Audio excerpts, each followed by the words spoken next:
Assalamualaikum warahmatullahi wabarakatuh.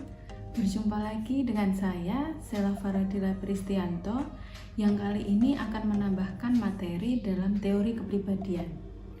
Kalau sebelumnya kita telah belajar mengenai teori Sigmund Freud, bisa dikatakan ini menjadi teori Sigmund Freud yang part kedua. Sehingga dalam video kali ini saya akan melanjutkan dari materi yang sebelumnya mengenai teori kepribadian Sigmund Freud. Di video yang sebelumnya kita telah belajar mengenai alam yang ada pada tubuh manusia. Kemudian alam itu menjadi tempat berkembangnya dari 3 struktur dasar kepribadian manusia, yaitu id, ego, dan superego. Dalam video sebelumnya juga dijelaskan bahwa pembentukan dari 3 struktur ini juga dipengaruhi oleh bagaimana energi yang ada dalam tubuh kita. Pada intinya, energi yang ada dalam tubuh kita ini turut membentuk bagaimana 3 struktur kepribadian, id, ego, dan superego. Sebelumnya, kita juga telah belajar bahwa dari 3 struktur kepribadian yang ada pada tubuh manusia, yaitu id, ego, dan superego, ini akan menentukan bagaimana ketiganya dalam berdinamika. Bagaimana id, kemudian bagaimana ego, dan bagaimana superego sehingga membentuk bagaimana perilaku manusia. Nah, ini dikatakan sebagai dinamika kepribadian. Jalannya dinamika kepribadian ini tentunya dipengaruhi oleh energi. Energi berupa makanan yang kemudian kita konsumsi. Nah, ini akan diolah menjadi energi psikis atau rohaniah yang akan menyetur sistem kepribadian yang tadi saya sebutkan sebagai dinamika kepribadian. Kemudian, proses energi ini juga di dalamnya mencakup mengenai insting atau naluri. Sehingga insting atau naluri ini berada pada struktur kepribadian yang pertama, yaitu id. Naluri atau insting ini merupakan representasi bawaan psikologis dari keadaan kita ketika kita merasakan ketegangan atau kita sedang terangsang oleh stimulus yang ada di luar tubuh kita. Kemudian ini dimunculkan dalam bentuk kebutuhan tubuh. Karena kebutuhan, maka energi yang ada dalam diri kita itu berasal pada struktur kepribadian yang pertama, yaitu id. Oleh sebab itu, insting menjadi faktor pendorong untuk menentukan bagaimana arah dan meningkatkan bagaimana kepekaan dalam diri kita. Wujud psikologis dari naluri atau id ini dikatakan sebagai hasrat atau rangsangan jasmaniah yang disebut sebagai kebutuhan. Oleh sebab itu, sebelum kita masuk pada materi yang selanjutnya, dalam belajar dinamika kepribadian menurut Sigmund Freud, maka kita akan belajar juga mengenai yang pertama terkait dengan insting atau naluri, kemudian yang kedua terkait dengan macam-macam naluri itu sendiri. Selanjutnya yang ketiga kita belajar mengenai distribusi energi psikis, karena kita belajar mengenai energi yang ada pada tubuh manusia yang ini akan membentuk 3 struktur kepribadian itu sendiri. Kemudian yang keempat adalah mengenai kecemasan. Yang kelima, kita belajar mengenai mekanisme pertahanan ego atau ego defense mechanism. Selanjutnya, ciri khas dari insting atau naluri itu sendiri dipengaruhi oleh sumber. Sumber ini adalah mengenai kondisi jasmania atau kebutuhan yang ada pada diri kita. Kemudian yang kedua, ciri khas dipengaruhi oleh tujuan. Adapun insting ini akan menghilangkan rangsangan, sehingga nanti ada berbagai bentuk yang akan menandai dari tujuan insting itu sendiri. Apakah konservatif ataupun regres, ataupun yang ketiga adalah repetisi. Sedangkan ciri khas dari insting yang ketiga itu dipengaruhi karena adanya objek. Apakah suatu benda atau kegiatan yang dapat menjembatani antara hasrat atau pemenuhan itu sendiri, ini akan membentuk munculnya insting yang ada pada tubuh manusia. Kemudian yang terakhir adanya ciri khas daya kekuatan. Nah, ini akan memenuhi adanya intensitas kebutuhan yang ada pada diri kita yang turut membentuk bagaimana insting itu terbentuk. Selanjutnya, yang kedua, kita akan belajar mengenai macam-macam naluri. Nah, ini secara singkat saja saya jelaskan bahwa ada macam-macam naluri yang ada pada tubuh manusia menurut Sigmund Freud. Yang pertama adalah adanya naluri kehidupan atau life instinct, ini disebut sebagai eros. Naluri ini ditunjukkan pada pemeliharaan ego, sehingga dia berfungsi sebagai naluri kehidupan. Contohnya adalah ketika kita merasakan lapar, haus, ataupun kebutuhan seks, ini berada pada naluri kehidupan. Sedangkan yang kedua adalah naluri kematian atau disebut sebagai thanatos. Nah, ini ditunjukkan pada perusakan ataupun penghancuran yang telah ada, sehingga arahnya ada pada objek di luar diri sendiri. Naluri ini contohnya adalah naluri berperilaku agresif. Kemudian yang ketiga, kita belajar mengenai distribusi energi psikis. Nah, distribusi ini yang saya jelaskan bahwa ini akan mempengaruhi bagaimana kemudian sampai pada struktur kepribadian yang lainnya, baik itu ego ataupun superego. Yang pertama adalah distribusi kataksis.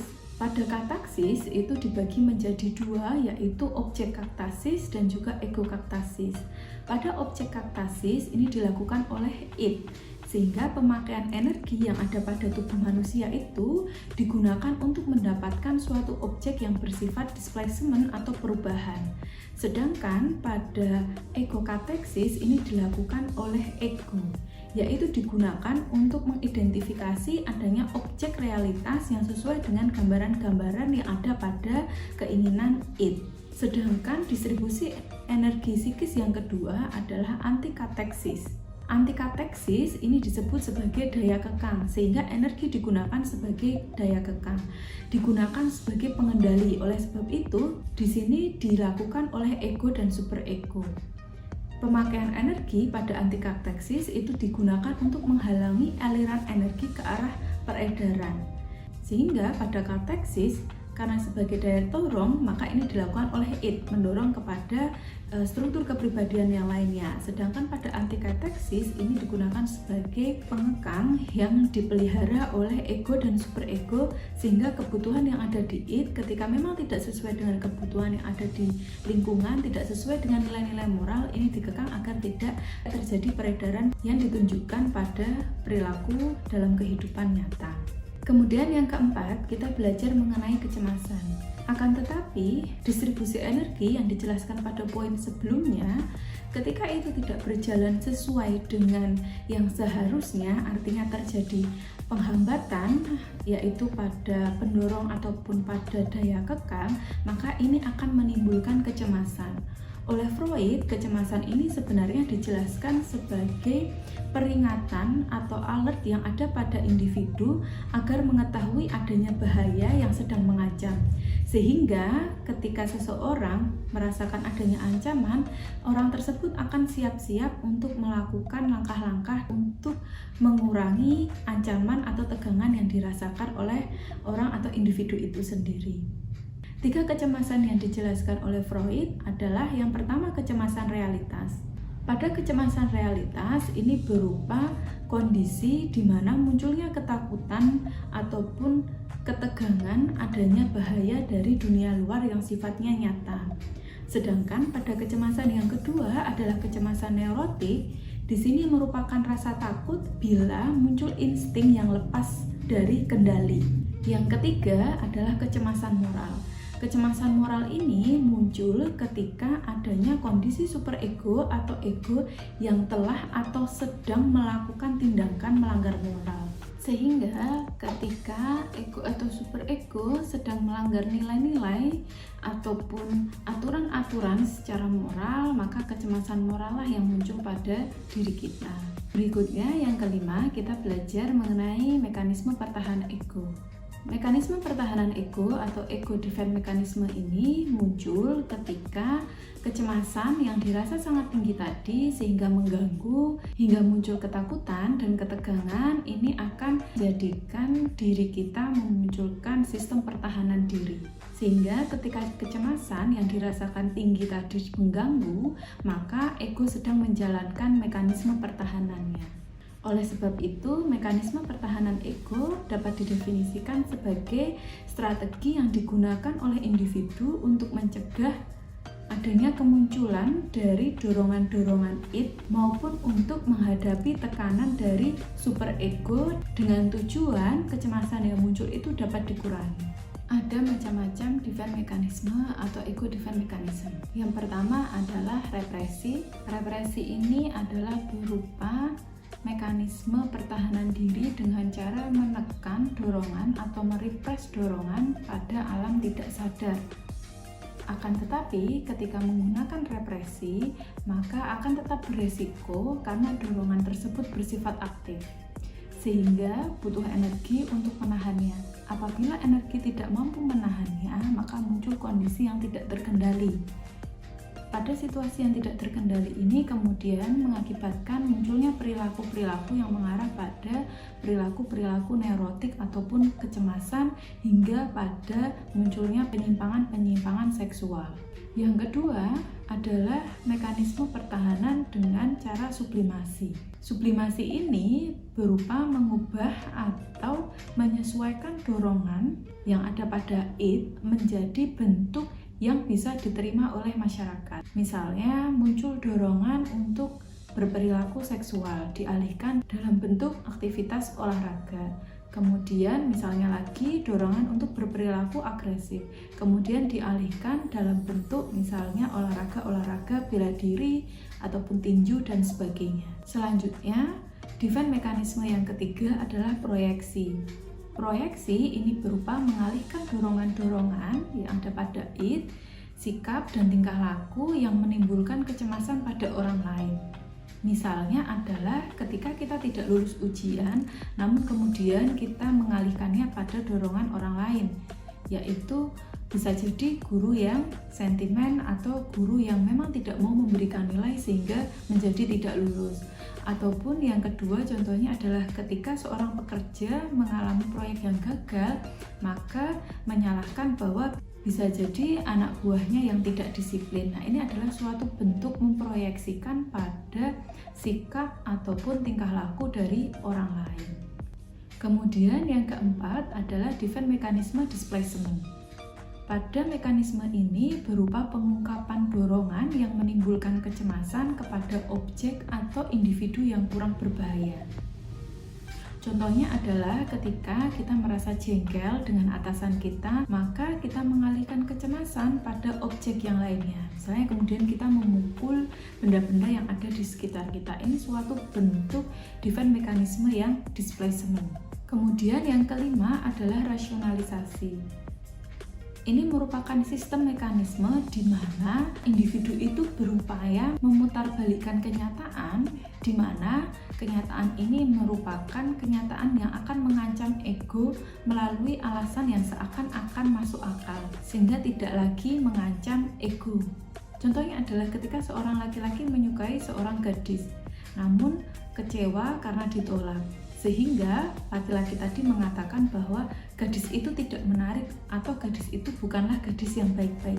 Nah, ini adalah suatu mekanisme dalam upaya untuk memutarbalikkan kenyataan, di mana memutarbalikkan kenyataan ini dalam rangka agar mengalihkan kecemasan. Selanjutnya yang keenam ada defense mekanisme berupa reaksi formasi. Nah, ini merupakan upaya untuk menggantikan dorongan yang menimbulkan kecemasan tadi dengan kebalikannya yang ada dalam kesadaran atau yang ada dalam kenyataan. Contohnya adalah ketika kita merasa jengkel kepada anak dan ingin memukulnya, tetapi kemudian kita menggantikan dorongan itu menjadi suatu hal yang kebalikannya, yaitu kita menjadi memeluknya secara erat. Nah, ini suatu bentuk reaksi formasi. Ataupun juga misalnya ketika kita jengkel dan ingin mencubit, namun kita membaliknya dengan kita memeluknya secara erat. Nah, itu suatu contoh juga dari adanya defense mekanisme berupa reaksi formasi. Sedangkan yang ketujuh adalah berupa defense mekanisme regresi dan fiksasi. Regresi adalah mekanisme yang dimunculkan ketika individu itu kembali ke taraf perkembangan yang lebih rendah di bawahnya untuk menghindari diri dari kenyataan yang memunculkan kecemasan. Misalnya ketika kita gagal meraih sesuatu yang kita harapkan dalam ujian, contohnya, maka kita memunculkan bentuk regresi yang menangis. Menangis ini berupa respon yang dimunculkan individu di bawah tahap perkembangannya. Bisa kita ketahui bahwa menangis ini biasanya merupakan reaksi dari perilaku anak-anak, sehingga bisa dikatakan regresi karena dikatakan dia mundur dari tahapan perkembangan yang sebelumnya. Sedangkan pada fiksasi adalah mekanisme terhenti pada satu tahap tertentu karena dirinya tidak siap menghadapi tahapan selanjutnya yang cenderung memunculkan kecemasan. Contohnya adalah ketika dia tidak segera lulus kuliah karena adanya ketakutan, kehilangan, ketergantungan dari orang tua, sehingga ini merupakan satu contoh dari defense mekanisme yang berupa fiksasi. Dari berbagai macam defense mekanisme tadi, masing-masing memiliki karakteristik tertentu. Akan tetapi secara umum ciri-ciri dari defense mekanisme itu adalah berupa sifatnya yang irasional atau tidak rasional. Contohnya adalah bisa jadi mengaburkan, kemudian menyembunyikan, memutarbalikkan, ataupun menolak kenyataan. Nah, itu sebagai contoh bahwa munculnya adalah bentuk-bentuk yang irasional. Nah, kemudian dalam mengurangi efektivitas ego tersebut bertahan, maka ego butuh energi. Sehingga dengan energi tersebut dapat mengurangi kepekaan dan penyesuaian diri. Dari berbagai yang dimunculkan yang sifatnya tidak irasional tadi, kemudian ideal dari ego defense mekanisme ini akan beralih menjadi yang lebih rasional. Selanjutnya, kita akan belajar mengenai perkembangan kepribadian. Telah kita ketahui bahwa 3 struktur kepribadian dasar yang ada pada diri manusia adalah id, ego, dan superego. Ini muncul pada alam tertentu yang ada pada diri manusia, dan juga sebenarnya munculnya tidak serta-merta begitu saja, akan tetapi melalui berbagai tahapan. Oleh Freud, tahapan perkembangan kepribadian ini dijelaskan melalui 5 fase. Yang pertama adalah fase oral, kemudian yang kedua fase anal, yang ketiga fase falik, kemudian keempat fase laten, dan yang terakhir adalah fase genital. Kelima tahap perkembangan tadi sebenarnya akan membentuk bagaimana struktur kepribadian dasar yang ada pada manusia, yaitu bagaimana id terbentuk, ego terbentuk, dan bagaimana superego terbentuk. Pada fase yang pertama, yaitu pada fase oral, di sini daerah erogen itu berada di sekitar mulut, sehingga pemuasannya adalah ada di sekitar mulut yang kemudian disebut sebagai oral. Nah, ini sebenarnya berkaitan dengan pemuasan, yaitu makan dan minum. Oleh sebab itu, pengalaman pertama karena di sini berkembang pada usia 0 sampai 1 tahun, maka berkaitan dengan bagaimana ketika bayi itu menyusu ibunya ataupun menyusu dengan botol susu. Ketika terpenuhi, berarti ini akan berkembang. Dorongan-dorongan bagaimana kebutuhan-kebutuhan harus terpenuhi itu menjadi berkembang pada seorang anak. Nah, energi tentunya akan dipusatkan pada daerah mulut tersebut. Sedangkan pada fase kedua ini dikatakan sebagai fase anal, yaitu pada usia 1-3 tahun. Pemuasan di daerah erogen yang berupa anal atau anus, sehingga kesenangan ini diarahkan pada anak-anak yang suka mempermainkan feses atau kotorannya sendiri. Pada fase kedua ini penting untuk menerapkan nilai-nilai toilet training. Ketika orang tua berhasil, maka ego di sini sebagai pengendali itu juga akan terbentuk pada anak. Pengaruh pada pembiasaan kebersihan ini akan mempengaruhi bagaimana pengaruhnya terhadap sifat-sifat kepribadian yang akan terbentuk pada seorang anak. Karena pengendali ataupun ego tadi sedang akan terbentuk di fase ini. Kemudian yang ketiga adalah pada fase falik. Fase falik ini berkembang pada usia 3-5 tahun. Nah, tidak lagi saja ego yang terbentuk, akan tetapi superego itu sudah akan mulai terbentuk pada fase ini. Sehingga kepuasan itu diperoleh dengan cara mempermainkan alat kelamin. Oleh sebab itu penting untuk menekankan nilai kebersihan dan juga pentingnya perbedaan kelamin. Ketika ini berhasil, maka ego akan terbentuk sempurna dan masuk pada fase yang selanjutnya. Pada fase laten, yaitu usia 5-12 tahun, merupakan fase di mana akan memudahkan untuk mendidik anak dibandingkan fase yang sebelumnya. Karena individu menjadi lebih matang sehingga superego pun juga menjadi lebih terbentuk. Sedangkan di fase terakhir yaitu genital di usia 12 tahun ke atas, ketika dorongan-dorongan kembali muncul, maka ini akan mengembangkan relasi seksual yang matang dengan lawan jenis. Di sini akan membentuk bagaimana individu itu lebih bertanggung jawab atas dirinya. 5 tahun kehidupan awal yang sangat penting terhadap terbentuknya kepribadian individu itu digambarkan berada pada fase-fase di 5 tahun kehidupan awal, yaitu oral, anal, dan valid. Sekian yang dapat saya jelaskan pada video kali ini. Semoga bermanfaat. Wassalamualaikum warahmatullahi wabarakatuh.